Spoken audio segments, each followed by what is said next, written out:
আসসালামু আলাইকুম ভিউয়ার্স, আপনারা সবাই কেমন আছেন? আশা করি যে যেখানে আছেন সকলেই ভালো আছেন। আলহামদুলিল্লাহ আমিও ভালো আছি। আর একটা নতুন ভিডিওতে আপনাদের সবাইকে স্বাগতম।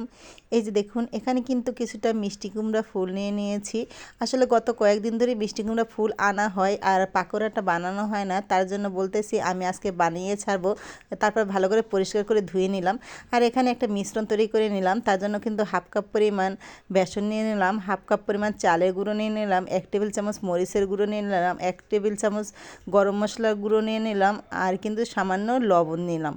লবণটা কিন্তু একদম পরিমাণ মতন দিতে হবে। তারপর সব উপকরণ একসাথে মিক্স করে নিলাম।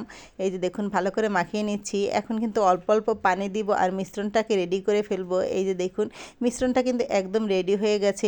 এই পর্যায়ে এইরকম থাকতে হবে। এখন চুলার ভিতরে কিন্তু একটা কড়াই বসিয়ে দিলাম। একটুখানি মিশ্রণ দিয়ে দেখি তেলটা গরম হয়েছে কিনা। দেখি একদম তেলটা গরম হয়ে গেছে। তারপর মিষ্টি কুমড়ার ফুলটা ভালো করে এটার ভিতরে চুবিয়ে ঝারিয়ে ঝারিয়ে কিন্তু দিলাম, তেলের ভিতরে ছেড়ে দিলাম। তারপরে হালকা আছে কিন্তু এটা ভাজতে হবে, তাহলে কিন্তু মচমচা হয়ে যাবে পাকোড়াটা। এই যে দেখুন, পাকোড়াটা কিন্তু একদম মচমচা হয়ে গেছে। এখন এটাকে তুলে নিব। এই যে দেখুন, দেখতে কিন্তু কতটা সুন্দর লাগছে আর খেতেও কিন্তু অসম্ভব বেশি ভালো। আমাদের মা ছোটোবেলা এরকম করে বানিয়ে দিত আর আমরা সবাই মিলে খেতাম। আর আজকে আমি বানালাম, কেমন হয়েছে